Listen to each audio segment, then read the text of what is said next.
टाळी वाजवा, भजन करा, टाळी वाजवा.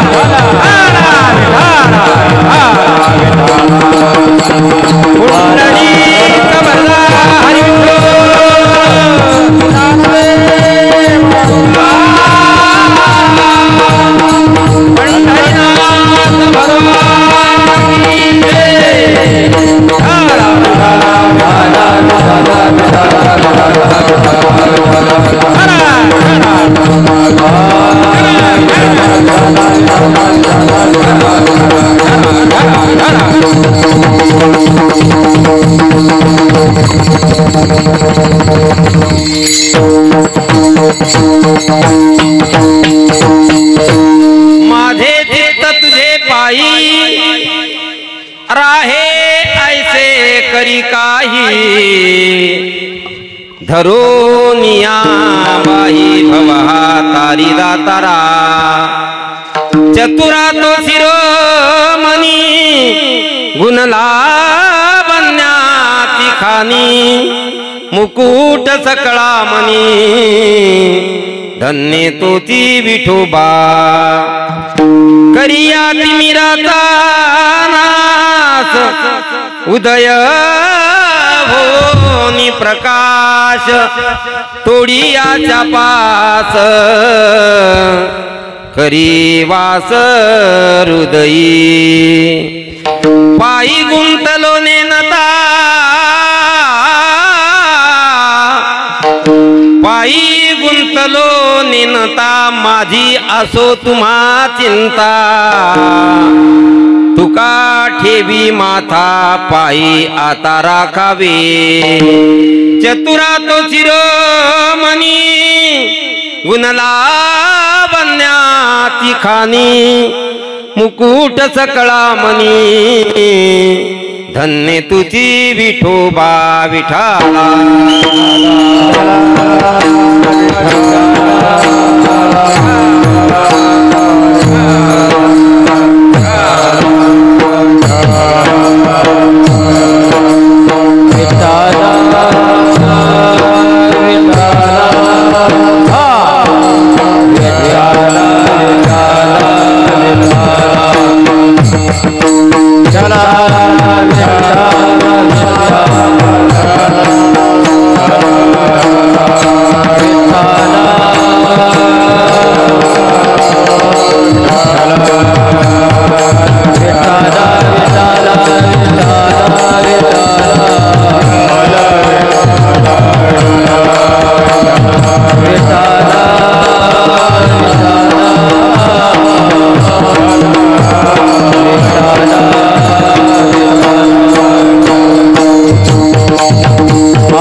बरोबर कर बरं एवढा उतरलं ना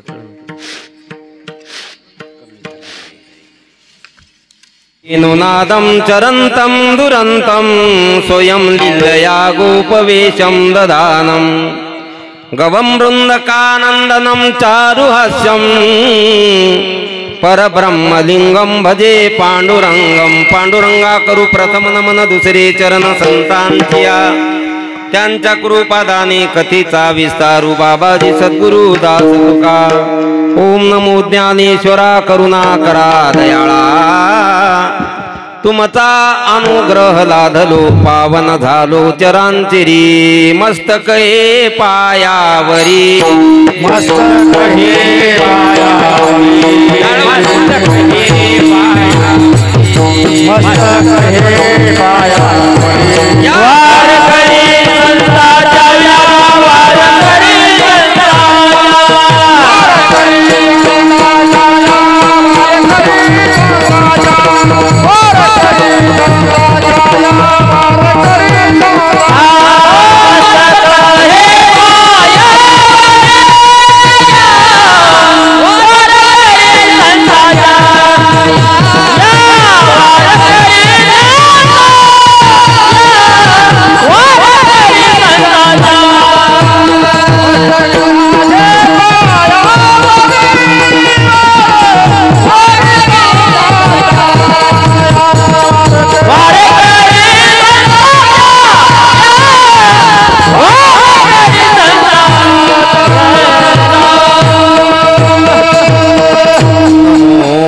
सद्गुरु तुकया ज्ञानदीपा नमो सद्गुरु सच्चिदानंद रूपा नमो सद्गुरु भक्त कल्याण मूर्ती नमो सद्गुरु भास्करा पूर्ण कीर्ती श्री गुरु चरण सरोज रज निज मनु मुकुर सुधारी बर नवु रघुबर बिमल जसुदाय कुफलचारी बुद्धिहीन तनु जानिके सुमिरो पवन कुमार बल बुद्धि विद्या देव मोहि हरहु कलेश विकार जय हनुमान ज्ञान गुण सागर जय कपिसति लोक रामदूत अतुलित बलरामा अंजनी पुत्र पवन सुत नामा महावीर विक्रम बजरंगी सुमति निवार सुमति के राम लिया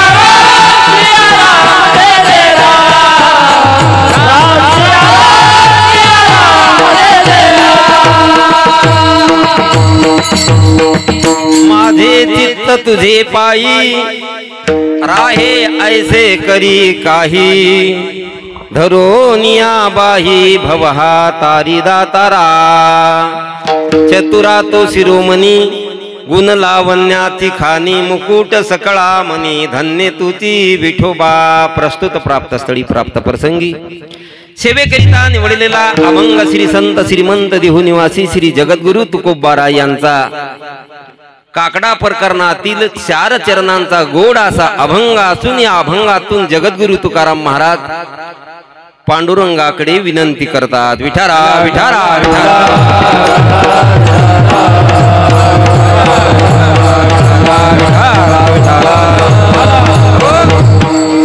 सेवेला आरंभ करण्या अगोदर थोडासा परिहार देणं गरजेचा तो म्हणजे असा आपल्या या पेडगाव नगरीमध्ये सर्व ग्रामस्थ मंडळीच्या सहकार्याने या वर्षी चालू असलेला हा अखंड हरिनाम सप्ताह आणि त्या सप्ताहाच्या माध्यमातून सप्ताह कमिटीच्या माध्यमातून गावकरी मंडळीच्या माध्यमातून आपल्या गावचे लाडके सर्वांचे परिचित असणारे सुभासरावजी राठोड यांच्या सौजन्याने आलेली ही 6व्या दिवसाची कीर्तन सेवा माझ्याकडे आलेली आहे।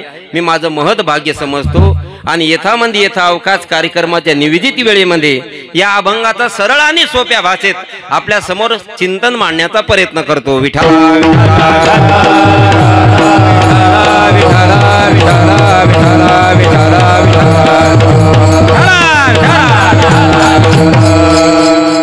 या कार्यक्रमाला आवर्जून उपस्थित असलेले सर्व टाळकरी भजनी मंडळ, मर्दंगाचार्य, चोपदार महाराज आणि सर्व ग्रामस्थ मंडळी आणि परिसरातून आलेले सर्व भाविक मंडळी आणि त्यामध्ये आवर्जून या ठिकाणी आमच्या शिरसमोर आलेले आमच्या गावचे माजी सरपंच ज्ञानेश्वर वाघाडे असतील, त्याचबरोबर आमचे प्रभाकर मावले असतील आणि सर्वांच्या म्हणजे प्रसिद्ध असलेलं एक लाडकं दुकान आणि ते म्हणजे आमचे नामदेव दुकानदार जोडताळेकर हेही या ठिकाणी कीर्तनाला आलेले, त्याचबरोबर आमचे बबनदादा असतील, आमचे बंधू असतील, परिसरातून अनेक मंडळी या सप्त्यासाठी मला तरी वाटते या पेडगावच्या सप्त्याला दीठ लागू नाही. कशावरून पहिलंच वर्ष आहे आणि एवढं मारा सुंदर निवेदन आणि सुंदर आयोजन आहे. खरं खरं खरं खरं असं या कार्यकर्ते मंडळीचं जेवढं करावं तेवढं कौतुक कमी आहे. एकदा सर्वांसाठी टाळ्या वाजवा. अगदी छान. मला तरी वाटते पुढच्या वर्षी आपल्या सप्त्याचं मांडव या ठिकाणावर जमणार नाही, कारण पुढच्या वर्षी या ठिकाणी माणसंच मावणार नाहीत. म्हणून पुढच्या वर्षी आपला सप्त्याचा मांडव कुठं? खारीमध्ये आहे ना, बरोबर? हे तुमची सगळ्याची इच्छा आहे ना, पुढच्या वर्षी मांडव कुठं पडला पाहिजे. आणि हे कार्यक्रम जोपर्यंत तुमच्या तांड्यात राबत नाहीत तोपर्यंत गाव सुखी होणार नाही. कारण सुखाचं एकमेव जंक्शन स्टेशन म्हणजे परमार्थ आहे. विठारा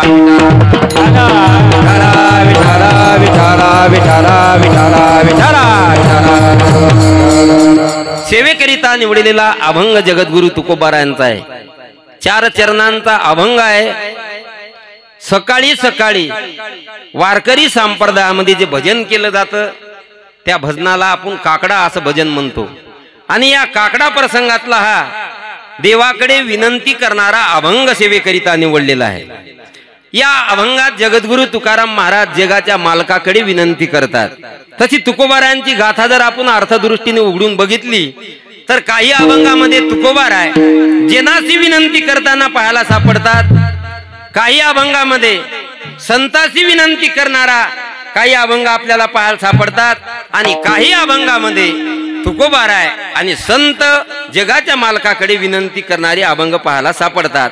पण आजच्या अभंगामध्ये जेनाकडे विनंती नाही, संताकडे विनंती नाही, आजच्या अभंगामध्ये देवाकडे विनंती आहे. आणि हा विनंतीपर प्रकरणातला अभंग आपण आज का घेतला त्याचं कारण असं आहे, वारकरी संप्रदायामध्ये पहिल्या दिवसाची कीर्तन सेवा कीर्तनकारांनी नामपर प्रकरणातला अभंग घ्यावा, नामाचं महत्व सांगावं.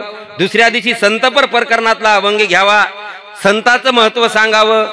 आणि मग 3रा 4था 5वा दिवस हे कीर्तनकाराला मोकळा असतो. मोकळा असतो म्हणजे संसारातल्या गप्पा आणण्यासाठी नाही, तिथंही काय सांगावं कीर्तनकारांनी, भक्ती ज्ञाना विरहित गोष्टी इतरा न कराव्या,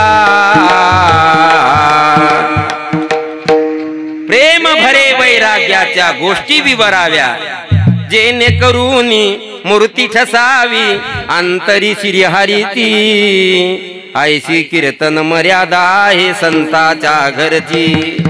अशी संताची परंपरा आहे. आणि या संताच्या परंपरेमध्ये 6व्या दिवसाचं कीर्तन म्हणलं की 7व्या दिवशी मागणी असते आणि आपली ती मागणी पूर्ण व्हावी असं वाटत असेल तर मग 6व्या दिवशी अगोदर विनंती करावी लागते, तेव्हा ती मागणी पूर्ण होत असते. विठाला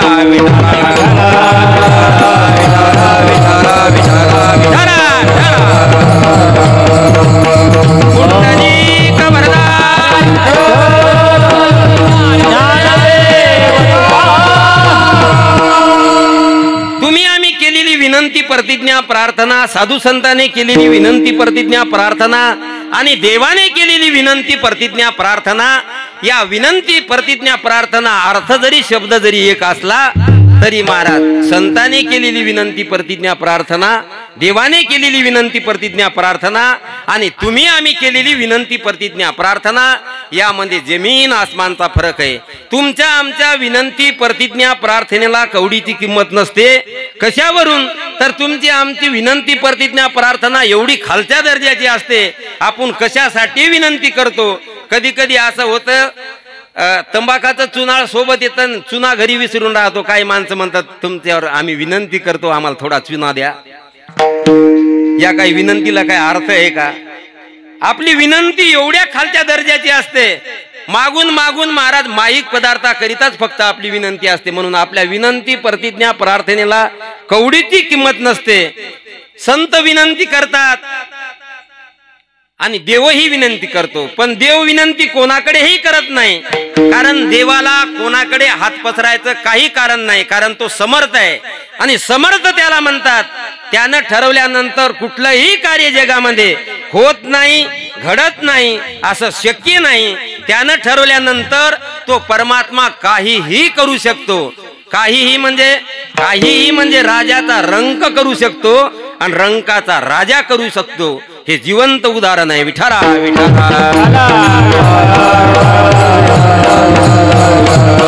राजाचा रंक आणि रंकाचा राजा असे केलेले पुराणामध्ये कित्येक कथा आपल्याला पाहायला सापडतील. एक तुम्हाला प्रमाण सांगतो. हरिचंद्र तारा राणी, हरिचंद्र तारा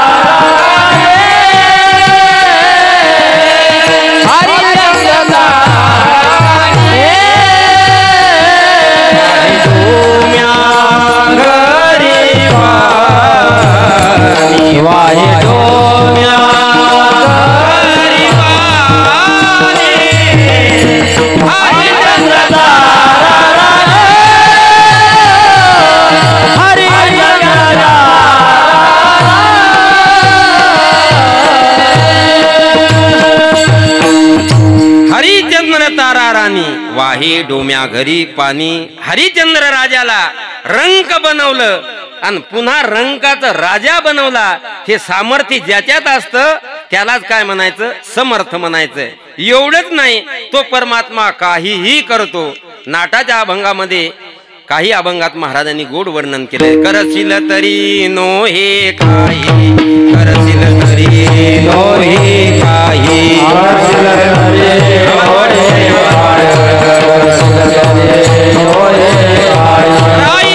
डोंगर पर्वत राही, रायका डोंगर पर्वत राही,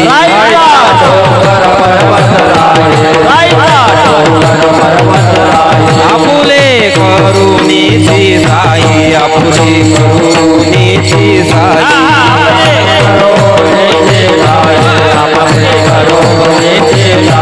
करी वो आई मनवरी,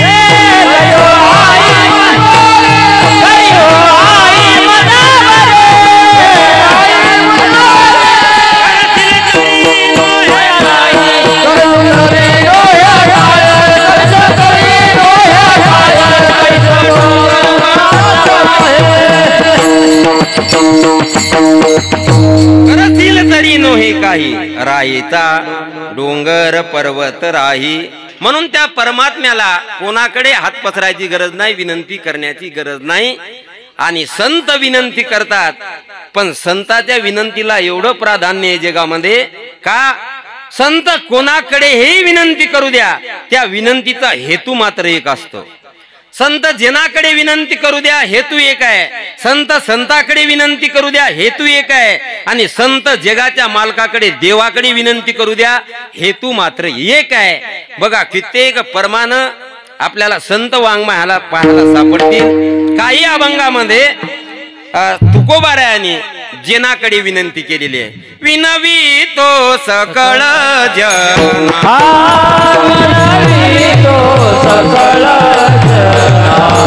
कर जोडून थोरला,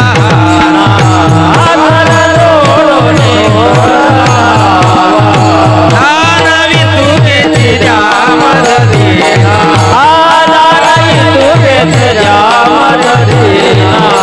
मनी तुया बंधुरा मना, मनी तुया बंधुरा मना,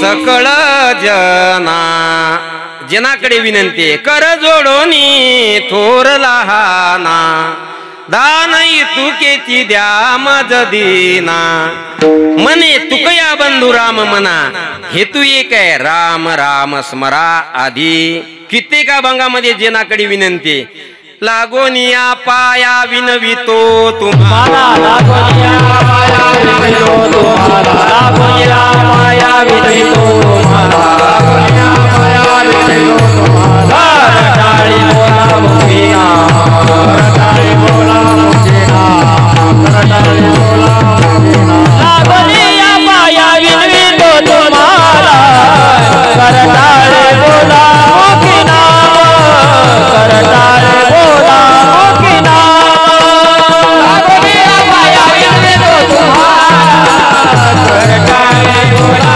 मुखीना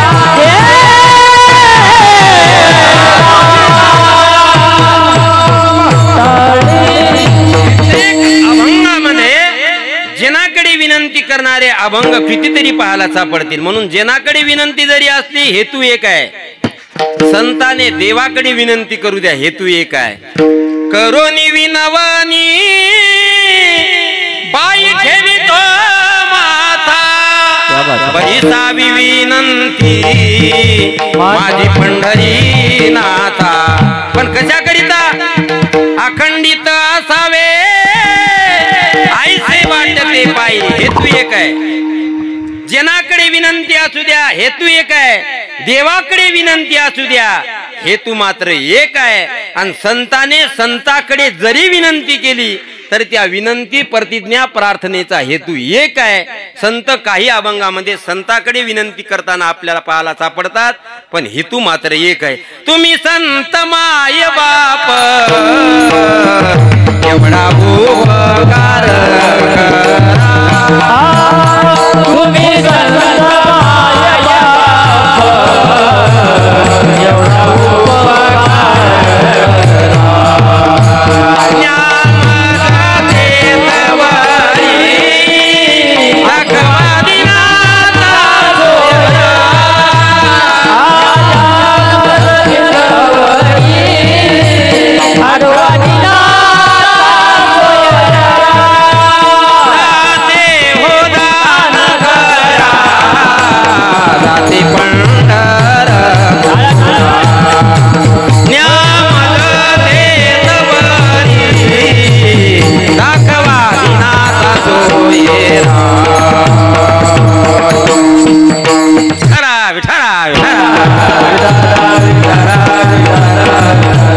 संताने देवाकडे जरी विनंती केली तरी हेतू संताकडे विनंती केली दाते हो दान करा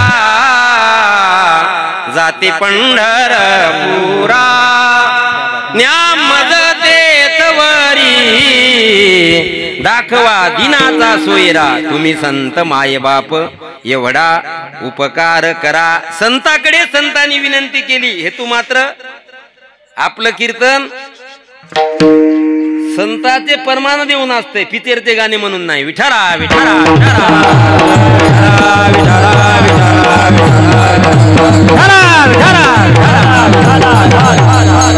आणि म्हणून संताच्या विनंतीला एवढं प्राधान्य आहे आणि त्या संत आजच्या अभंगामध्ये जनाकडे विनंती नाही आजच्या अभंगामध्ये संताकडे विनंती नाही आजच्या अभंगामध्ये अखिल कोट ब्रह्मांड नायक पंढरीस पांडुरंग परमात्मा कर्तुम अन्यथा कर्तुम शक्ती संपन्न पांडुरंग परमात्म्याकडे आजच्या अभंगामध्ये जगद्गुरु तुकाराम महाराज विनंती करतात विनंतीचं स्वरूप सांगत असताना अभंगाच्या प्रथम चरणात महाराज वर्णन करतात माझे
अभंगात जगाच्या मालकाकडे तुकोबाराने विनंती केली.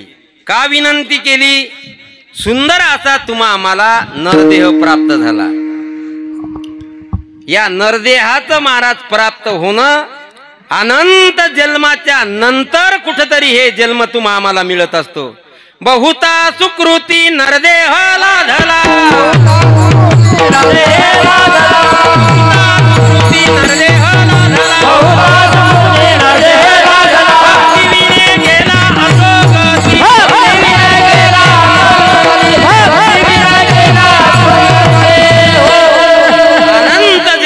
नंतर तुम्हा आम्हाला हे मानव शरीर मिळाले नाही. पण मानव जन्म मिळून जर आपण देवाची प्राप्ती करून नाही घेतली, देवाची भक्ती नाही केली, तर मग मानव जन्म मिळून काहीही अर्थ राहत नाही. मग तसे तर कुत्रे डुकर गाढवा जगायले जीवन, मग त्याच्यात आपल्यात काय फरक आहे? हे मानव जन्म महाराज एवढा सुंदर आहे, एवढा सुंदर आहे. मानव जन्मामध्ये तुम्ही आम्ही जर ठरवलं तर काहीही होता येतं.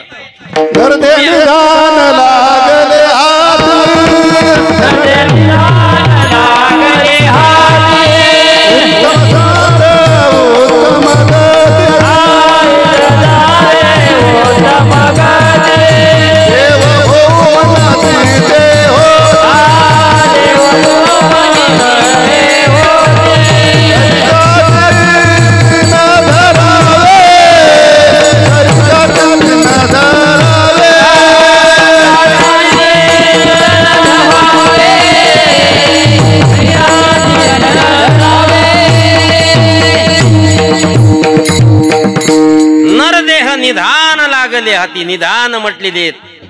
बडे भाग से मानव तनु पावा. कबीर महाराज म्हणतात अनंत जन्मामुळं, अनंत जन्माच्या पुण्याईमुळं आपल्याला हा नरदेह मिळाला. आणि या नरदेहाचं सामर्थ्य असं आहे, तुम्ही ठरवल्यानंतर काहीही करता येतं. बाकी इतर योनीमध्ये पशु पक्ष्यांना ते करता येत नाही. फक्त करता येते ते फक्त मनुष्यालाच. तुम्ही जर ठरवलं शिरसमला जाऊन पेढे खायचे तर तुम्हाला पेढे खाता येतात. आणि तुम्ही जर ठरवलं शिरसमला जाऊन जोडे खायचे तर जोडे खाता येतात. हे सामर्थ्य कशात आहे? एवढंच नाही, तुम्ही जर ठरवलं या जन्मामध्ये आपल्याला राक्षस व्हायचे तर राक्षस होता येतं. तुम्ही जर ठरवलं या जन्मामध्ये आपल्याला देव व्हायचंय तर देव होता येतं. तुम्ही जर ठरवलं, आता तुमचं गेलं म्हणा निघून, पण आता ही बारीक बारीक बारीक बारीक जे शाळेतले जे लेकर आहेत, याने जर ठरवलं मला कलेक्टर व्हायचं तर या जन्मामध्ये कलेक्टर होता येतं, या जन्मामध्ये डॉक्टर होता येतं, या जन्मामध्ये वकील होता येतं. काय होता येत नाही असं नाही, काहीही होता येतं. फक्त काय करावं लागतं महाराज, त्याची साधना करावी लागते. आणि मग जे व्हायचं असेल त्याचं साधन वेगळं असतं. मग देवाची प्राप्ती करून घ्यायची असेल त्याचं साधन वेगळं असतं. कलेक्टर व्हायचं असेल त्याच्या परीक्षा वेगळ्या असतात. डॉक्टर व्हायचं असेल त्याच्या परीक्षा वेगळ्या असतात. वकील व्हायचं असेल त्याच्या परीक्षा वेगळ्या असतात. म्हणून आपले मुलं जीवन जगत असताना कोणाच्या संगतीत राहतात हे पहिलं ध्यान दिलं पाहिजे. आपल्या तांड्यातला पहिला सप्ताह आहे आणि म्हणून विनंती पर अभंग आपण सेवेकरिता घेतलेला आहे. म्हणून तुमच्याकडे साधू संतांनी अनेक अभंगामध्ये आपल्या पायाला लागून विनंती केलेली आहे. लागून या पाया विनवितो मला करटाळी बोला मुखी नाम, अशी विनंती काही अभंगात केलेली आहे. ती कशाकरिता? मुलं तुमचे आमचे जे वावरतात लहानाचे मोठे होतात आणि ते मोठे होत असताना जे जे वडील करीती तया नाम धर्म ठेविती येर सामान्य आचरिती जीव सकळ. ज्ञानोबा म्हणतात जे घरातले मोठे माणसं करत असतात ते घरातली लहान लेकरं तसंच करत असतात. बापानं जर लेकराच्या हातात बिडी दिली म्हणला पेटवून आण, ते येता येतात दोन सुरकी हाणून तिकून इकडे येत असते. म्हणून अगोदर बापाला अक्कल असली पाहिजे की आपण हे जे सांगायलो हे चुकीचं आहे का बरोबर आहे. म्हणून बापानं अगोदर मुलाला संस्कार टाकणं हे बापाचं कर्तव्य. बापच जर संध्याकाळच्या पायरी 4 वाजता संगडे वर करत असेल तर मग लेकरू काय दिवा लावणार आहे, हे का नाही. म्हणून आपल्या तांड्यामध्ये आतापर्यंत महाराज धार्मिक कार्यक्रम नसल्यामुळं आपल्या तांड्यातले जे लोक कष्ट करतात ते महाराज शिरसमतले लोक कष्ट करत नाहीत. हे कशावरून? सोयाबीनच्या पिरियडला शिरसमचे माणसं घरी राहतात आणि पेडगावची माणसं सोयाबीनला शिरसमला येतात. याच्यावरून कष्ट कोण जास्त करतंय? कोण कष्ट जास्त करतंय? तुम्ही आम्ही. आणि मग एवढे कष्ट करून तरी सुद्धा कुडानाच्या घरात तुम्ही आम्ही का राहतो? याचं कारण आहे आपलं जीवनातलं वर्म चुकलेलं आहे. वर्म चुकलिया वर्म फेरा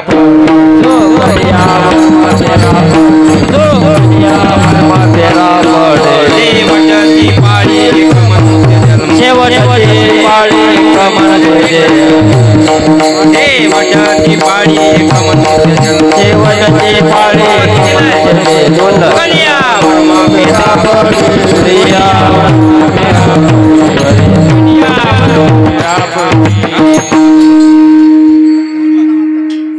बरोबर लाव की त्याला काळी एकला पकवाद वाटायला. विठारा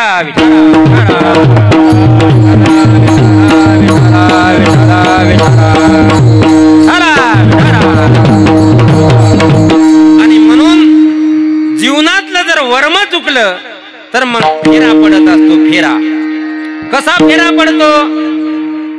एक जणानं काय केलं, नवीनच दुकान लावलं. नवीन दुकान लावलं आणि मग त्या दुकानदाराचा ताळाच नाही. किती आपण आणायलो, किती आपल्याला मिळायलेत, त्याच्यात नफा किती व्हायलाय आणि तोटा किती व्हायलाय याचा ताळा ज्याला करता येत नाही त्याच्या जीवनात अवकाळा झाल्याशिवाय राहत नाही असं तुकोबाराय म्हणतात. म्हणून एका जणानं छोटस किराणा दुकान लावलं. आता सुरुवातीला छोटच असते. आमच्या ज्ञानोबा वाघडेचं दुकान सुरुवातीला गावात खूप छोटं होतं, पण आता एवढं मोठं आहे, एवढं मोठं आहे. मला वाटतं शिरसमत 2 नंबरचं दुकान, 1 नंबरचं दुकान म्हणा. आमच्या नामदेव दादाचं सुरुवातीला जोर तळ्यात छोटं दुकान होतं, पण त्याचा ताळा होता म्हणून तिथपर्यंत ते दुकान गेलं. आणि आपल्या जीवनात ताळा नसल्यामुळं परमार्थ असो का संसार असो, जर ताळा नसला तर महाराज म्हणतात त्याच्या जीवनात अवकाळा झाल्याशिवाय राहत नाही. एकान छोटूस दुकान टाकलं, 4-5 बिस्किटचे पुडे, 10-5 कुरकुऱ्याचे पुडे, 2 बिंडल, 4-5 तोट्याचे बंडल, असं छोटूस 2 किलो साखऱ्या, 4 किलो शेंगदाणे, 2 सिगरेटचे पाकिट, 4 पुड्याचे आपल्या सितार पुड्याचे पुडे, असं छोटूस दुकान लावलं. छोटूस दुकान लावलं पण गमत अशी झाली, सुनन याचं शेंगदाण्यात डबा खुपसायचा, तिकडच दुकान. सासऱ्याने याचं बिंडल खिशात घालायचं, तिकडेच दुकान. सुनन याचं पार्लेचा पुडा लेकराच्या हातात द्यायचा, तिकडेच दुकान. लेकानं याचं सिगरेटचं पाकिट खिशात घालायचं, तिकडेच दुकान. सासऱ्याने याचं इमलपुडीचं बंडल खिशात घालायचं, तिकडेच दुकान. असं किती आणायलो, किती आपल्याला त्याच्यात मिळगत व्हायली, याचा जर ताळा राहिला नाही तर मग त्या दुकानाच्या डब्यात 4 महिन्यात ते डबे उघडे पडून त्याच्यात उंदर हिंडल्याशिवाय राहत नाही. विठारा विठारा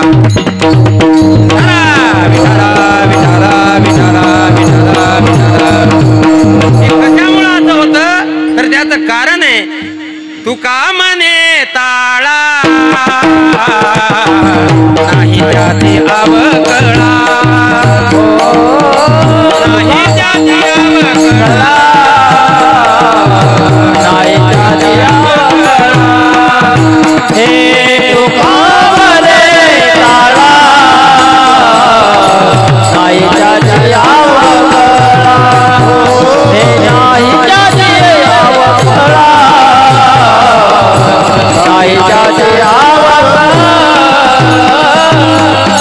तुका म्हणे ताळा नाही त्याची अवकळा. ज्याच्या जीवनात ताळा नाही तुकोबारा म्हणतात त्याची अवकळा. आणि ज्याच्या जीवनात ताळा तुका म्हणे नाही त्याची अवकळा. ज्याच्या जीवनात ताळा आहे त्याची अवकळा नाही, आणि ज्याच्या जीवनात ताळा नाही त्याची अवकळा झाल्याशिवाय राहत नाही. तुमचे आमचे कुडानं आणखी का निघणत, किती कमवायलो आणि किती खर्चायलो याचा ताळा नसल्यामुळं आज्या त्याच कुडानात मेला, बापय त्याच कुडानात मेला, आणि मला वाटतंय आपला नंबर त्याच कुडानात आहे कानू. कशामुळं मारा ताळात नाही जीवनात. किती कमवायलो आणि किती खर्चायलो याचा मिळत नाही. त्याच्यामुळं जैसे ते वैसे, कुठे गेले भटजी तर घरीच मेले म्हणले. विठाला विठाला.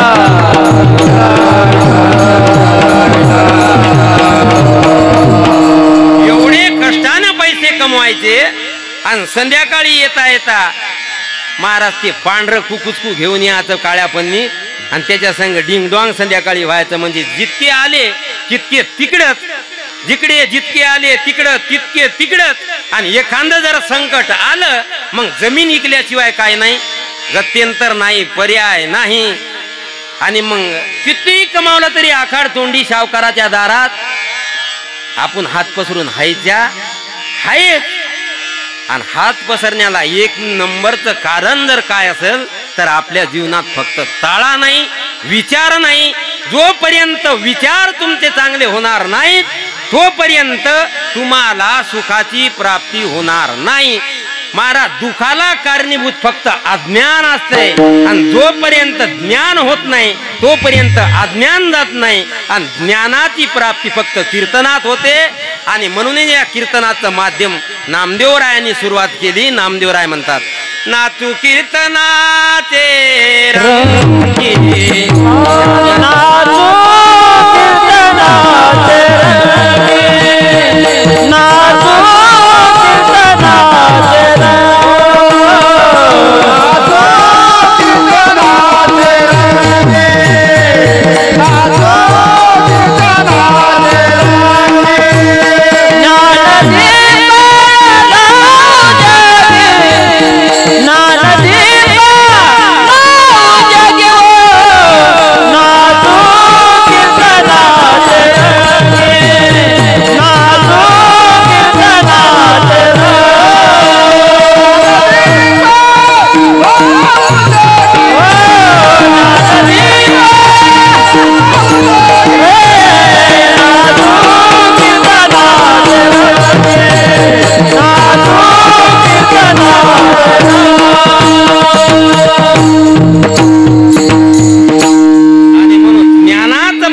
फक्त कीर्तन आहे. इथंच ज्ञान मिळतं.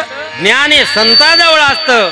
आणि संतांनी जर महाराज संतांचे जर विचार तुम्ही आम्ही आचरणात घेतले तर जीवनात परिवर्तन व्हायला वेळ लागत नाही. म्हणून व्यसना करून बोंबलत फिरल्यापेक्षा व्यसनाचे पैसे दरवर्षी जर सप्त्याला दिले आणि सप्ताह जर थाटामाटात केला तर येणारी भावी पिढी व्यसनी होणार नाही. येणारी भावी पिढी दुसऱ्याच्या दर्जात हात पसरणार नाही. आणि येणारी पिढी व्यसन करून दुसऱ्याची खेटर खाणार नाही. विचारा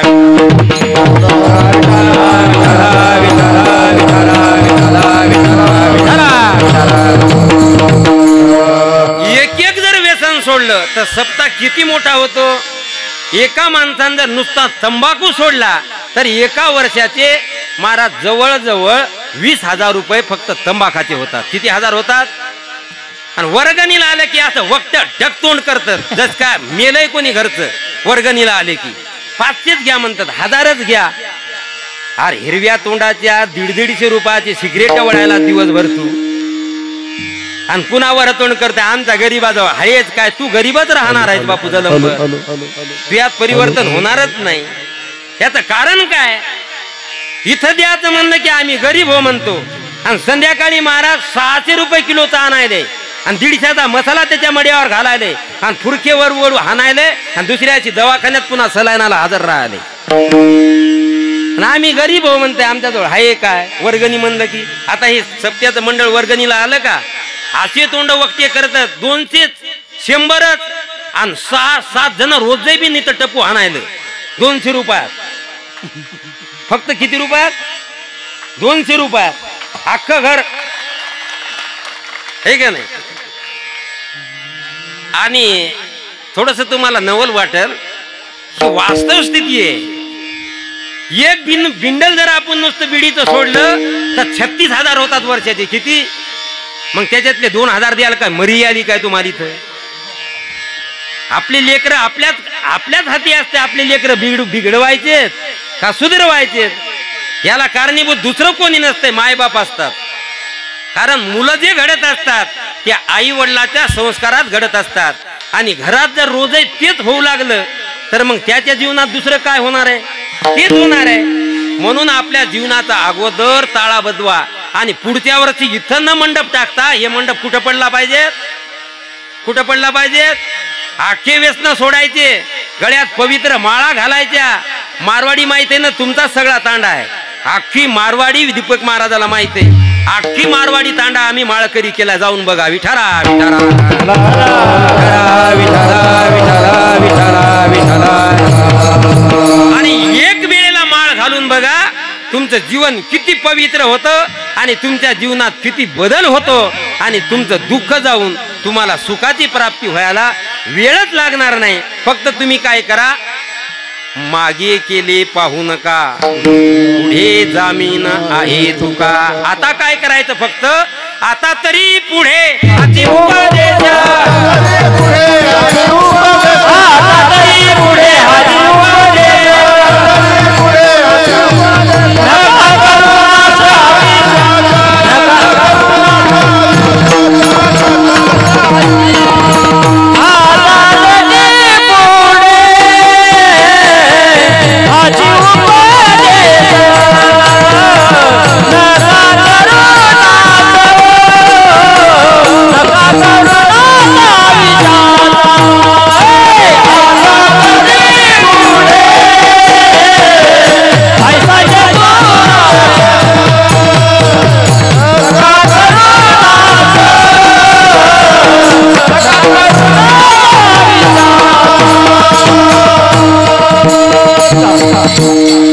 आतापर्यंत जे आयुष्य तुमचं निघून गेलं, हे करोडो रुपये जरी दिले तरी परत येत नाही.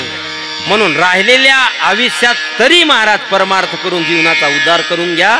महाराज म्हणतात, आता तरी पुढे हाती उपदेश नका करूनास. आयुष्यांचा अनमोल किमतीचा नरदेह दिला, त्यामध्ये तुम्हाला अनमोल किमतीचं आयुष्य दिलं. महाराज किती आपण भाग्यवान हो, आतापर्यंत इथपर्यंत आपण जीवन जगत आलो. नाहीतर महाराजांनी किती वर्णन केलेले. काही एक उपजता ती मरती, बहिरी अंध होती पांगुळमुखी. काही जणांचे बल्प शाठ आहेत, काही जण पायानच फरकायलेत लहानपणापासून, काही जणाला ऐकायलाच येत नाही. आपण किती बरे आहेत, आपल्याला 2 डोळे देवान चांगले दिले, चांगलं मुख आपल्याला बोलायला दिलं, चांगले पाय आपल्याला तंदुरुस्त दिलेत कष्ट करायला. किती भाग्यवान हो. एवढंच नाही, आतापर्यंत महाराज आपण मेलो नाही. बरवे झाले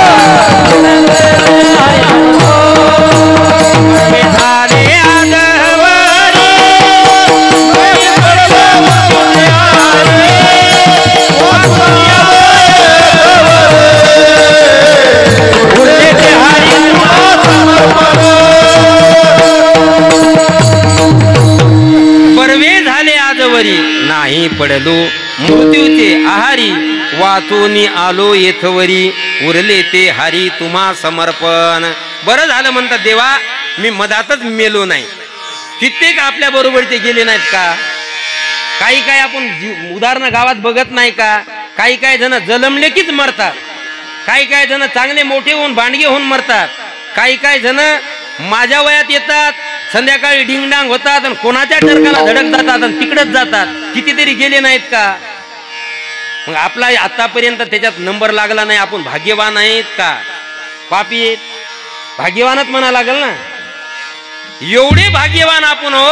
आतापर्यंत तुम्हा आम्हाला महाराज आयुष्य मिळालं, पण या आयुष्याचं आपण काय केलं? राख केली. राख तुम्हाला एक उदाहरण सांगतो. भजन करा विठ्ठल.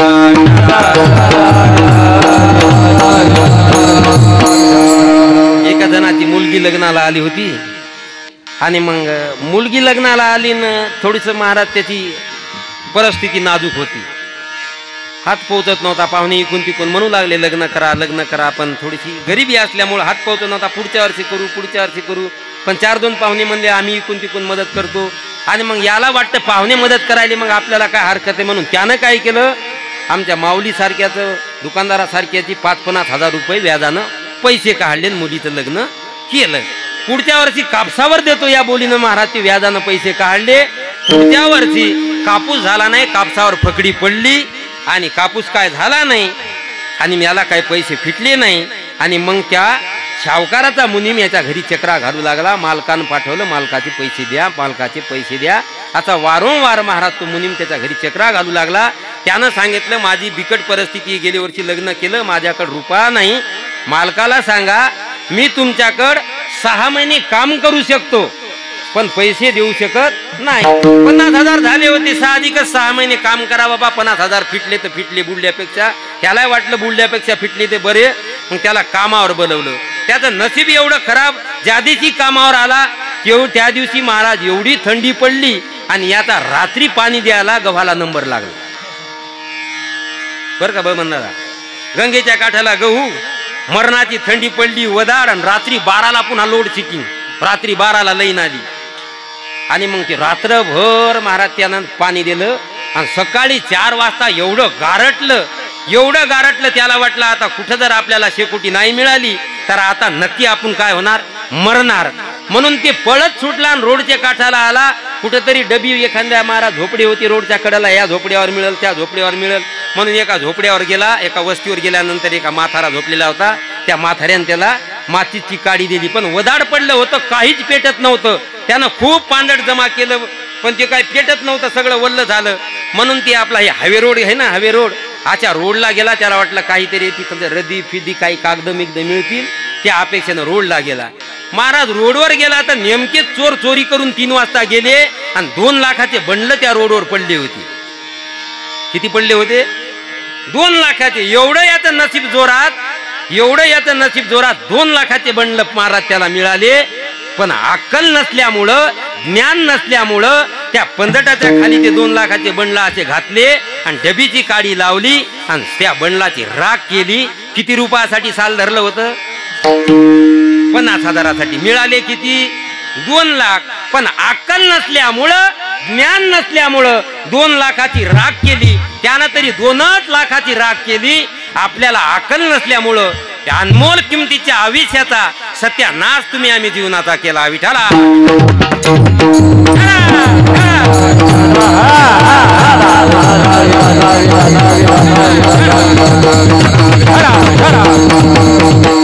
आणि म्हणून जीवनाला एवढं महाराज प्राधान्य, 1 मिनिट सुद्धा या माणूस जन्माचा वायाला घालवता कामा नाही. कोटी वेचिता सुवर्ण नरदेहीचा आयुष्य दान, न मिळे अर्धा क्षण. महाराज म्हणतात कोट्यावधी जर तुम्हाला सोनं नाणं दिलं, धन दौलत दिली, गेलेलं आयुष्यातला 1 क्षण सुद्धा परत तुम्हाला मिळत नाही. म्हणून आहे त्या जन्मामध्ये, आहे त्या आयुष्यामध्ये आता तरी महाराज सार्थक करून घ्या. मागे गेले पाहू नका आणि पुढे जामीन आहे तुका. विठाला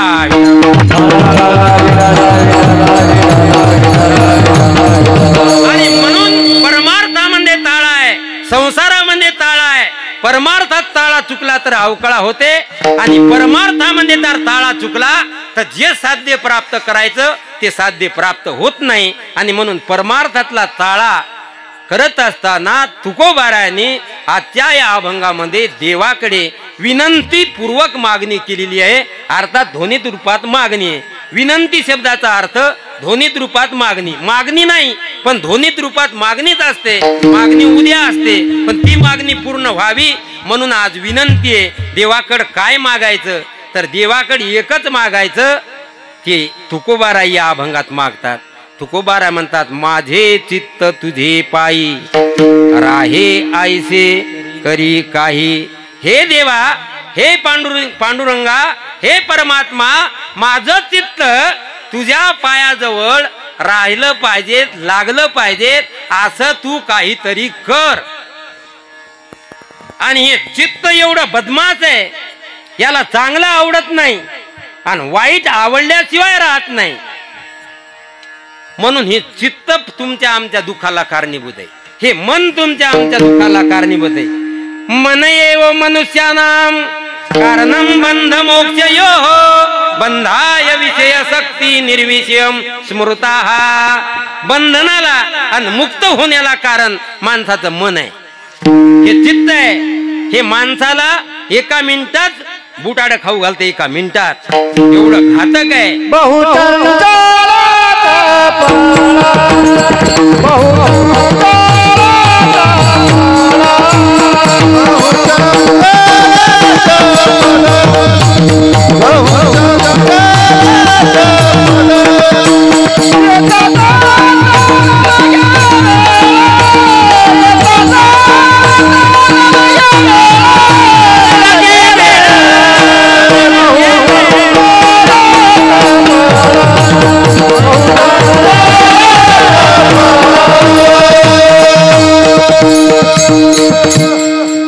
एक गारुडी होता, गारुडी. मी विनोदांना कधी बिन दृष्टांत सांगत असतो. आणि त्या गारुड्याकडे एक माकड होता आणि एक बोकड्या होता.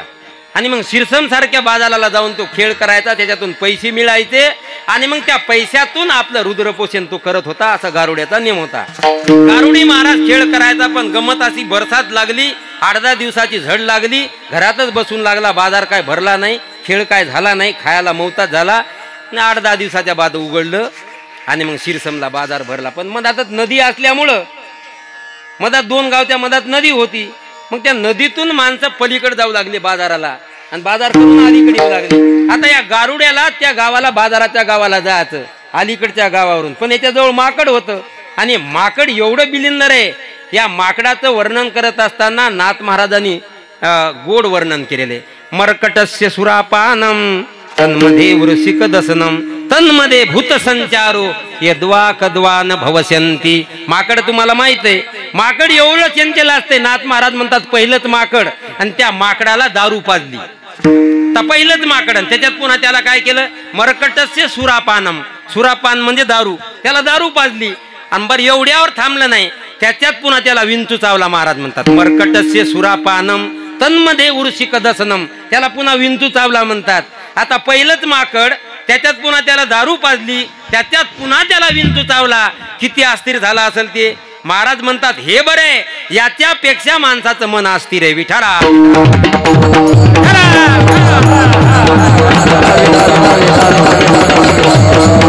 आणि मग तो गारुड्याचा महाराज खेळ त्याला करायला तिकडे जायचे, नावत त्या माणसं त्याला घेत नव्हते. मग त्या माकडावाल्याला आमच्या बबनराव दादा सारख्यानं काय दिली, सल्ला दिली. अरे बाबा, ते 8 दिवसापासून परेशान आहे, त्याचे मुलं बाळा उपाशी राहतील, त्याला जाऊ द्या तिकडे नावत बसून. पण मग त्या बबनराव दादा सारख्यानं त्याला सल्ला दिली, माकडाचे हातपाय बांधा. काय म्हणे, माकडाचे हातपाय बांधा. नावेत टाकला, ती काय करणार नाही. पण ती जात कशाची होती, हाचे कितीतरी माकडं गावात आहे तो, त्याला किती सुधरवून पाहती, सुधरत. त्याचे गच्च हातपाय बांधले बर का ज्ञानेश्वर माऊली, गच्च हातपाय बांधले माकडाचे, नावत टाकलं. आता काय घोर आहे का, बरोबर 10-15 माणसं त्या नावत बसलेले, नाव अंदामंदात जाऊ दिली बुवा माकडानं. आणि त्या मग बोकड्या बसला होता माकडाच्या पुढं. त्या नावत एक अशी गवताची एवढी एवढी काडी पडलेली होती, ती दातानं उचलली. कोण, माया नाही बरं, कोण, माकडानं दातानं उचलली आणि त्याच्या पुढे बोकड्या बसला, त्या बोकड्याच्या नाकात घातली. काय काडी. आता ते बोकड्याच्या नाकात ती काडी गेल्यावर ते सर्कशीतला लठ्ठ बोकड महाराज, ते त्या बोकड्यानं काय केलं, जे उडी टाकली नावाच्या काठावर. नावाच्या काठावर उडी टाकल्यामुळं त्या नावाचा समतोल बिघडला. समतोल बिघडला आणि ती नाव झाली पलटी. नावातले सगळे गंगत बुडाले, अजून काही सापडले नाही. 2 महिने झाले त्या गोष्टीला. मग नावातले 10-12 जण मरण्याला कारणीभूत कोण आहेत, कोण आहे, माकड. तसं आपल्याला मातीत घालायला कारण फक्त आपलं मन आहे, दुसरं कोणी नाही. विठारा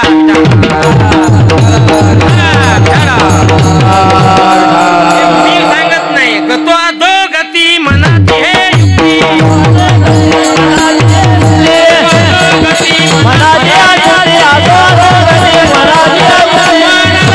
एकांती साधू संख्ये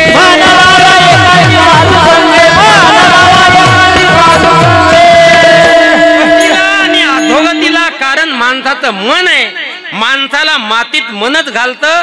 महाराज म्हणतात पतना उदार संगाता महिमा पतना संगाता महिमा पतना उदार माणसाच्या गतीला अधोगतीला कारण मन आहे. पण या मनाला जर महाराज म्हणतात मन लावा एकांती साधू संगे, या मनाला जर संताची संगत घडवली, या मनाला जर संताची संगतीत या मनाला आणलं तर मग त्या मन आपल्यावर कृपा करतं आणि त्याचा उद्धार करतं. विठाला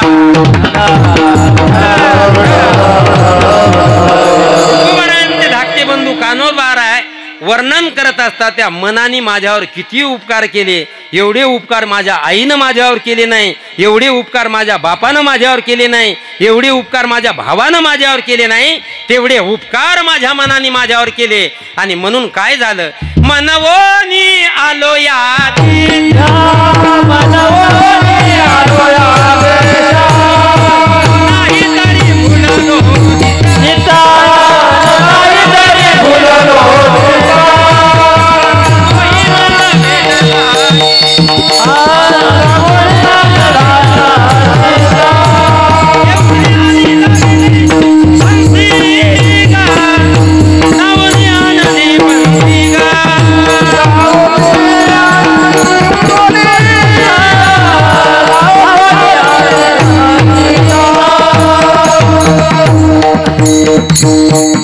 याला बरोबर कर ना. जवळ गेलं नड्ड्याला वडायले, लांब गेलं बाकी त्याला ऐकायला येणं. एकदा याला चांगला क्लिअर कर, सगळ्याला ऐकायला आलं पाहिजे. मग मला तर झाला नाही पाहिजे. 4 दिवस झाले रोज डबल सीट कीर्तन नाही. पहाटे काला संध्याकाळी कीर्तन, पहाटे काला संध्याकाळी कीर्तन. आता सकाळी वसमत जाऊन पिपराळ्याहून काला करून आलो आणि पुन्हा सकाळी इथं. काल गोंडेगावला दुपारी काला केला आणि संध्याकाळी मारुळा. आता हे चालणार तरी कुठे 2-2 म्हणल्यावर. याला थोडं मोकळं कर म्हणजे थोडंसं मलाही मोकळं होईल आणि भजण्यालाही मोकळं होईल. विठाळा केले उपकार सांगू मी काय, पापन करी ऐसी माये, धर्मी त्यांच्या देखील पाये, दिले अक्षय अभय दान गा, मनवोनी आलो या दिशा.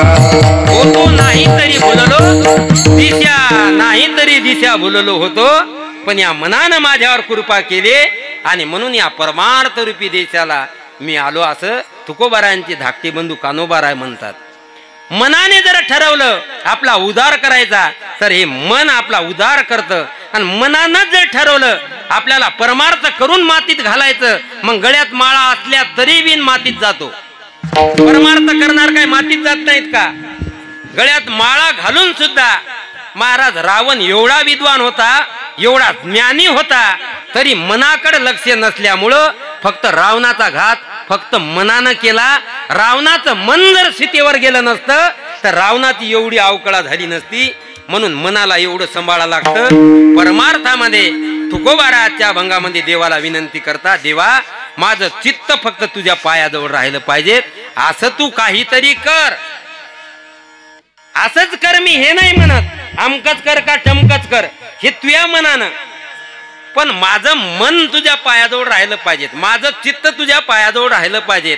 कारण हे मन अस्थिर आहे, मन चंचल आहे, एवढं अस्थिर आहे, एवढं अस्थिर आहे की महाराज हे स्थिर झाल्याशिवाय आपल्याला आनंद देऊ शकत नाही.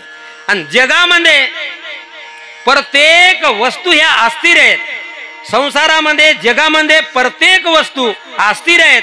म्हणून या मनाने काही जरी घेतलं तर हे स्थिर होतच नाही, याला आनंदाची प्राप्ती होत नाही. नित्य आनंदाची प्राप्ती याला का होत नाही? तर या जगातल्या प्रत्येक वस्तू अस्थिर आहेत. म्हणून यांनी किती जरी मिळवलं तर महाराज ते अस्थिरच राहते, स्थिर होत नाही. का?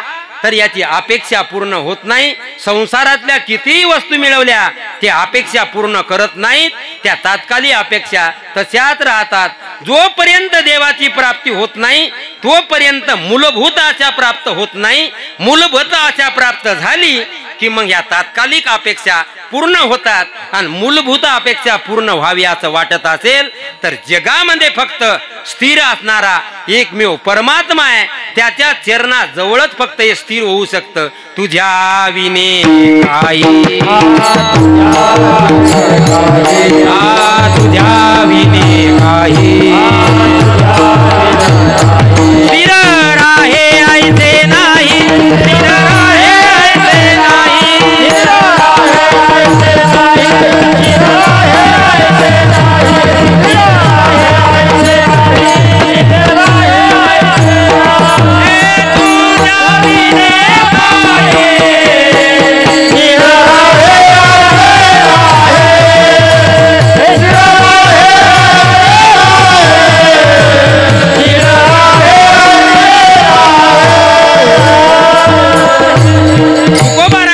हे चित्त तुझ्या पायाजवळ का तर या चित्त मारा तिथं स्थिर होतं. कारण काही मिळवलं त्या वस्तू अस्थिर आहेत. स्थिर फक्त परमात्मा आहे. स्थिर फक्त परमात्म्याचे चरण आहेत. आणि म्हणून हे अस्थिर मन याला जर स्थिर करायचं असेल तर स्थिर वस्तूकडे न्यावं लागल. अस्थिर वस्तूला स्थिर करायचं असेल तर स्थिर वस्तूकडे न्यावं लागल. अस्थिर वस्तूकडे नाही. अस्थिर वस्तू जगातल्या आहेत, स्थिर वस्तू परमात्मा आहे. म्हणून अस्थिर वस्तूला स्थिर करायचं असेल तर परमात्म्याच्या चरणाजवळच ते स्थिर होतं. आणि एकदा हे स्थिर झालं रे झालं की काय होतं, आता कोठे धावे मन, कोठे धावे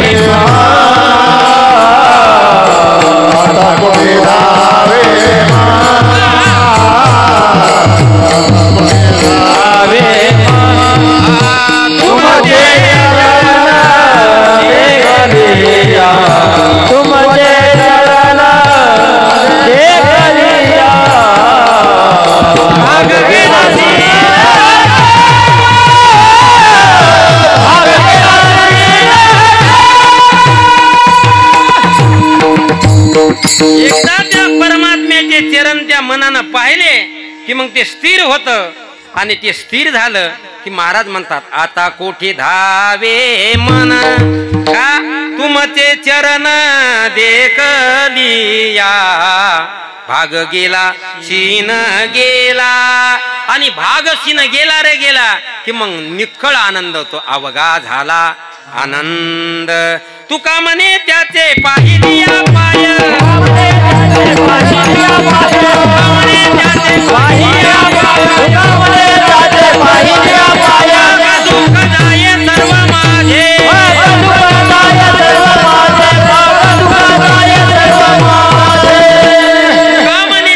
पाहिलिया पाय आणि मग दुःख जाये सर्व माझे.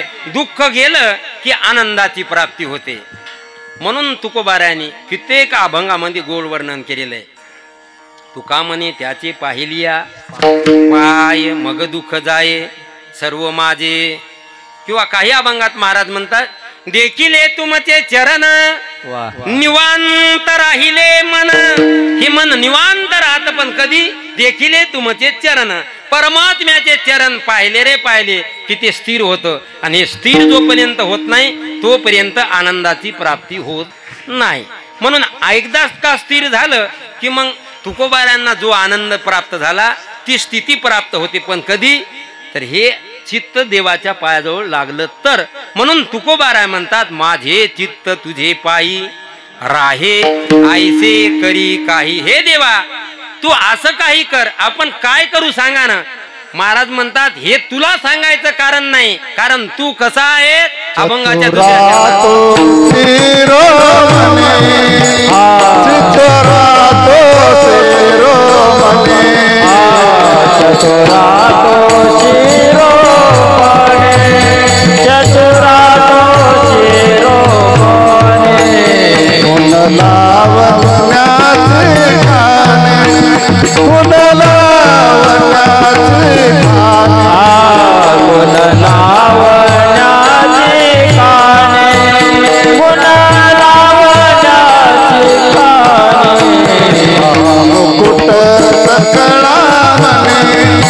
हे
असतं हे तुला सांगायची गरज नाही, कारण तू कसा आहेस, चतुर आहेस, चतुर. आणि चतुर कोणाला म्हणतात?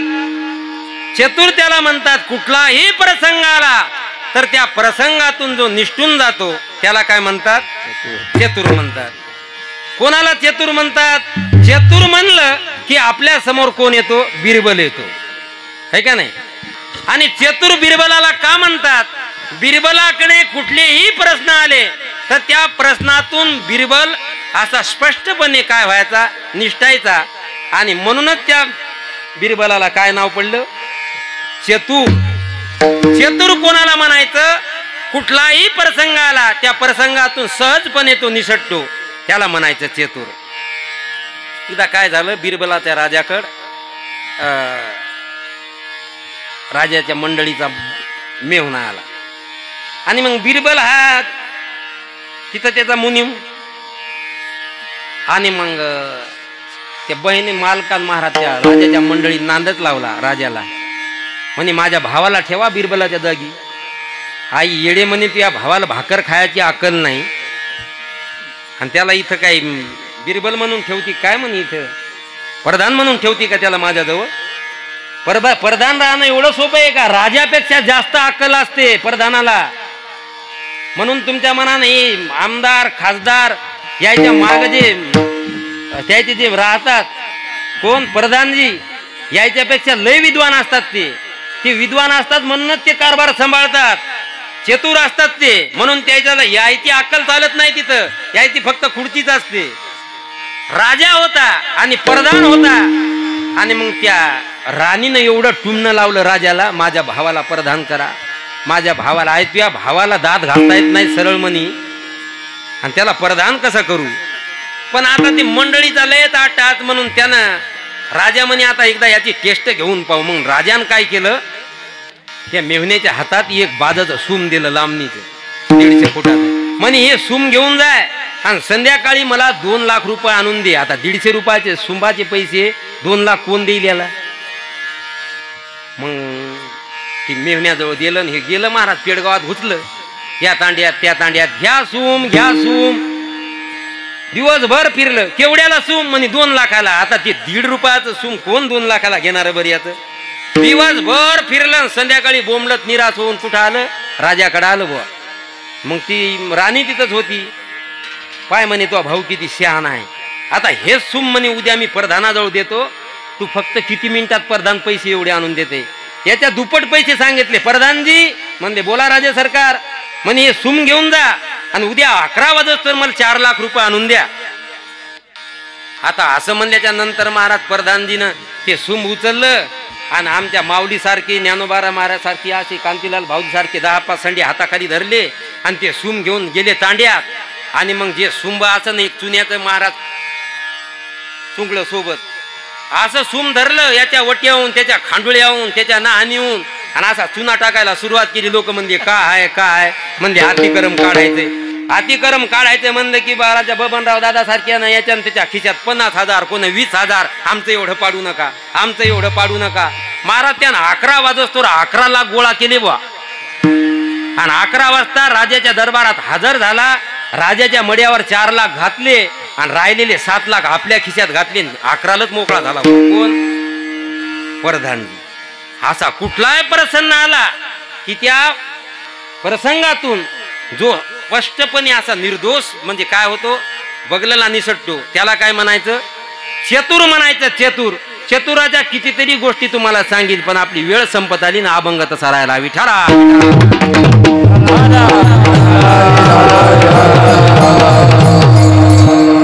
एकदा काय झालं माऊली, एका राजानं आपल्या राजाला म्हणजे या प्रधानजीच्या राजाला प्रश्न केला. म्हणे का हो तुमच्याकडे अक्कल भेटते का? आता ही नवलाचीच गोष्ट वाटली त्याला. अक्कल काय?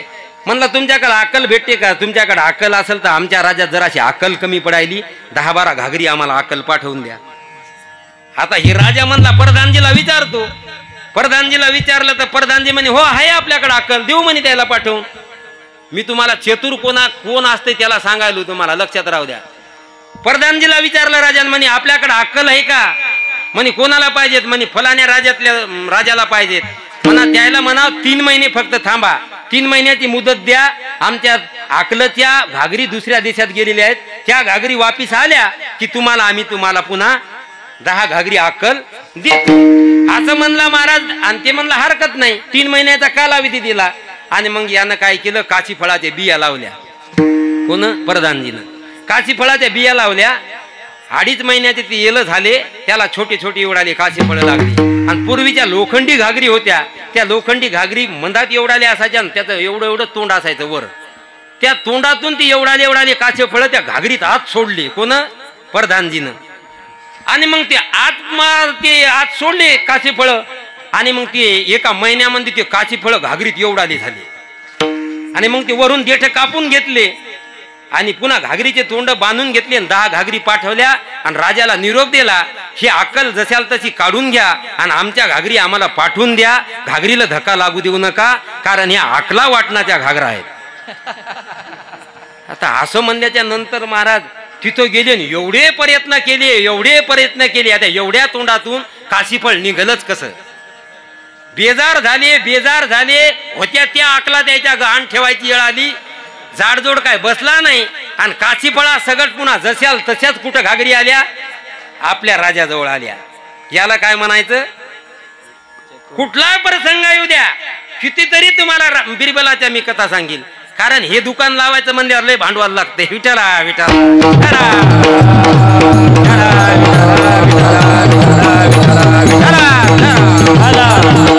आणि म्हणून तुकोबाराय म्हणतात, हे चित्त तुझ्या पायाजवळ कसं राहते ते तुला सांगायचं काम नाही. कारण तू कसा आहे देवा? चतुर आहे. चतुर देव चतुर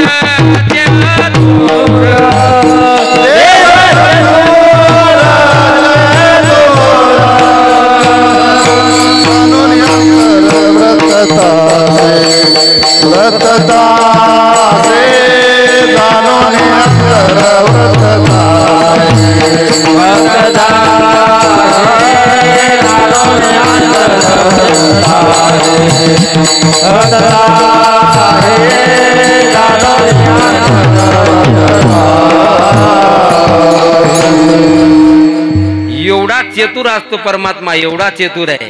बिरबल काही चतुर नाही. महाराज म्हणतात, हे बिरबलासारखे जे चतुर आहेत, या चतुराचा तू काय आहे? शिरोमणी आहे. चतुरा तो शिरोमणी. म्हणजे असे जगामध्ये जे चतुर आहेत बिरबलासारखे, कुठलाही प्रसंगाला, या चतुराचा तू काय आहे? शिरोमणी आहे. तुला सांगायचं कारण किती बिरबल चतुर होता. आणखी तुम्हाला एक प्रसंग सांगतो. भजन करा विठ्ठला.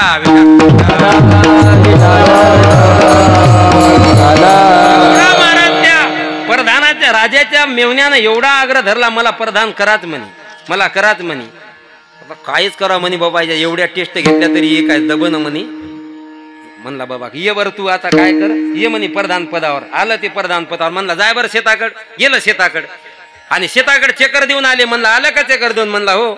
म्हणे काय काय शेतात? म्हणे काय नाही महाराज, शेतात आपली ती जी खानदानी कुत्री होती ना ती जनली. म्हणला म्हणे किती पिलेले? म्हणे ते नाही माहित. पुन्हा बोंबलं 2 किलोमीटर गेलं. पुन्हा आलं. म्हणे 6 दिले. म्हणे किती कुत्र्यान किती कुत्रे आहेत? म्हणे ते नाही माहित. पुन्हा 2 किलोमीटर गेलं.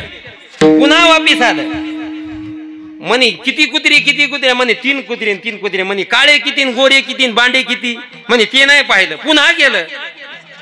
दिवसभर असं घामाझोकील झालं. मग म्हणे तू या लायकीचा नाहीशी कशावरून? एका चक्रात काम व्हायचं, तुझ्या 10 चक्रा झाल्या. बिरबलाला आता शेताकडे पाठवतो म्हणे. बिरबल एकदाच चक्राला गेला आणि चक्र देऊन आला. आणि राजाला एकाच गोष्टीत सांगितलं, मालक आपली कुत्री जनली, 6 पिले दिले, 3 कुत्रे आहेत, 3 कुत्रे आहेत, 4 बांडे आहेत, 2 काळे आहेत. एकाच प्रश्नात उत्तर दिलं. याला काय म्हणायचं? याला चतुर म्हणायचं. एवढ्यावर नाही दबत, एवढ्यावर नाही, ते दबलच नाही. मग याला वाटलं आणखी याची जिरवाव. मग राजानं काय केलं, अशी एक चिठ्ठी लिहिली आणि ती प्रधानाजवळ दिली. आणि या प्रधानाला आणि याच्या मेवण्याला दुसऱ्या राजाकडे पाठवलं. आणि त्या चिठ्ठीवर लिहिलं होतं, हे दोघं मी तुमच्याकडे पाठवलेत, यायला फाशी द्या. आता तिथं गेल्यावर ती पाहिल्यावर याला फुटला ना घाम. म्हणे प्रधानाचे लागलं पाय धरा. म्हणे एकदा तर मला वाचव, मला अजिबात प्रधान व्हायचं नाही म्हणे. एकदा तर मला वाचव म्हणे. आता हे बिरबल होता ते म्हणे तुला एवढा घाम फुटू देऊ नको, तुला वाचवतो, पण तू डबल म्हणे पेडगावात दिसला ना पाहिजे. सरक तीर गावाचं तोंड धरायचं म्हणे, इथं तू परधानाच्या मायामुळावर पाय द्यायला का म्हणे, तुला एकदा तर वाचवतो पण डबल राज दरबारात दिसला ना पाहिजे. ते म्हणे बापा या जन्मात नाही 10 जन्म मी परधान डबल होत नाही, पण एकदाच मला वाचवा म्हणे. आता उद्या सकाळी 10 वाजता या राजाला ते लिहिलेलं होतं की मला या दोघायला फाशी द्या. याची यथा सांग सोय केली. पहाटे 10 वाजता दरबार भरला आणि मग याचे सेवक घेऊन आले भाऊ. त्याला घेऊन आले तर मग हे लागलं जोर जोरानं रडायला तिथं. ते म्हणे रडू नको रे, तुला वाचवतो, फक्त मी सांगतो तसं म्हण. त्याला सांगायचं फक्त म्हणी काय, मी म्हणतो मला अगोदर फाशी द्या आणि तू या म्हणायचं मला अगोदर द्या. आता हे बिरबल म्हणायचं मला अगोदर द्या आणि हे म्हणायचं मला अगोदर द्या. आता तिथलच्या राजाला कळ नाही गेलं, लोक फाशी द्या म्हणलं की रडतात जोर जोरानं, गळे काढतात. हे म्हणते मला आंधी द्या आणि हे म्हणते मला आंधी द्या. कारण असलच काय, काय कारण असेल. आणि मग महाराज प्रधानाला विचारलं म्हणे काय कारण आहे, तुम्ही लोक रडतात म्हणे फाशी द्याच्या टायमाला, तुम्ही म्हणता मला आंधी द्या आणि तुम्ही हे म्हणते मला आंधी द्या, नेमकं कारण काय. म्हणे कारण असं आहे म्हणे राज्य सरकार, आज एवढं मोठं मुहूर्त आहे म्हणे, या मुहूर्तावर ज्याला पहिल्यांदा फाशी भेटते म्हणे ते पुढच्या जन्मात राजा होते आणि मागलच्या जन्मात ज्याला मागून फाशी भेटते ते प्रधान होतो आणि जे फाशी देते ते भिकमांगी कुत्र होते म्हणे. आता असं म्हणल्याच्या नंतर त्या राजान दोघायच्या लाता घातल्या कमरत. म्हणे का एवढा मूर्ख हो का म्हणे तुम्हाला फाशी द्या, चला पळा म्हणे गावाकडे. दोघे गावाकडे आले. याला काय म्हणायचं, कुठलाही प्रसंग आला त्याच्यातून असा स्पष्टपणे निसटतो त्याला म्हणायचं चतुर. आणि असे जगातले जे चतुर आहेत या चतुराचा शिरोमणी म्हणजे देव आहे. म्हणून तुला विनंती करतो, तू चतुर राहतो शिरोमणी, गुण लावण्याची खानी मुकुट सकळा म्हणी, धन्य तुची विठोबा. म्हणून देवा माझ्या या अज्ञानाचा तुम्ही नाश करा. अभंगाचं तिसरं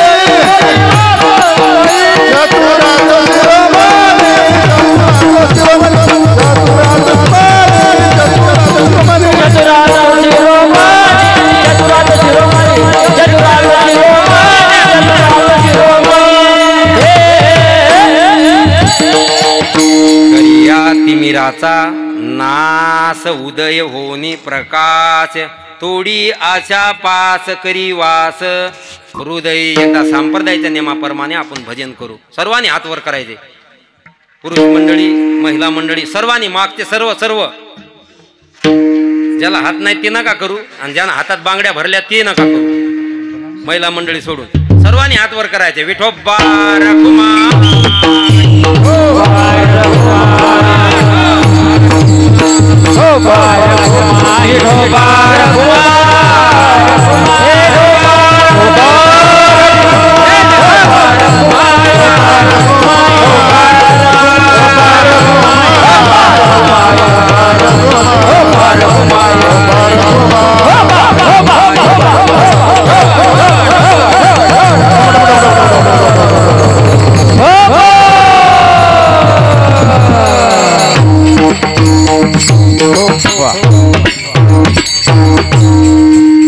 तुकोबाराय म्हणतात, माझं चित्त तुझ्या पायाजवळ रांगण्यासाठी मी तुझ्या पुढे पदर पसरतो, विनंती करतो. एवढंच नाही, मी कसा आहे, नेमता आहे आणि तू जाणता आहे. अभंगाचं शेवटचं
पायी गुंतलो नेनता माझी असो तुम्हा चिंता देवा मी नेनताय. नेंत कोणाला म्हणतात? ज्याला काही कळत नाही, अज्ञान असतं, जे रांगत घरात त्याला माणसं काय म्हणतात? नेनताय. म्हणजे जे अज्ञानी आहे, जे लहान आहे. कशाने लहान आहे? त्याला सध्या अक्कल आलेली नाही, म्हणजे त्याला अज्ञानी म्हणतात. मग ते त्याला नेनता म्हणतात. भाषेचे वेगवेगळे अर्थ एकच असतो, पर्यायी भाषा म्हणतात त्याला शास्त्रामध्ये. तर नेनता शब्दाचा अर्थ आहे अज्ञानी. मी अज्ञान आहे, मला ते कळत नाही, म्हणून तू चतुर आहे, म्हणून मी नेनता आहे, म्हणजे अज्ञानी आहे. आणि देवा अज्ञानाची आता फक्त तुम्हाला चिंता असू द्या. हे परमार्थाला मी लागलो, पण आता हे परमार्थाला मी लागल्यानंतर हे मन माझं मात्र घात केल्याशिवाय राहत नाही. पण या मनाला कसं सांभाळायचं? तुम्ही आता फक्त या मनाला सांभाळा, एवढीच मागणी देवाकडे तुम्ही आम्ही करायची. आता फक्त हे मन आपलं देवाच्या चरणाजवळ लागलं पाहिजे. देवा माझे मन लागो तुझे चरणी संसार व्यसनी. त्या संसार व्यसनामध्ये व्यसन शब्दाचा अर्थ आहे धुंदीत राहणं. आपण एवढे धुंदीतो संसाराच्या, हे दारूचं व्यसन काहीच नाही, याच्यापेक्षा जास्त मोठं व्यसन. म्हणून तर काय अभंगात महाराजांनी त्याही व्यसनाचं वर्णन केलेलं आहे. संसाराच्या व्यसने कितीतरी अभंग आहेत. जाऊ दे, आपली वेळ संपत आली. म्हणून महाराज म्हणतात तुका मनी नेनता माझी असो तुम्हा चिंता, तुका ठेवी माता पायी आता राखावे चतुरा तो शिरोमणी. गुण लावण्याची खानी मुकुट सकळा मनी, धन्य तुची विठोबा ज्ञानेश्वर माऊली. ज्ञानराज माऊली.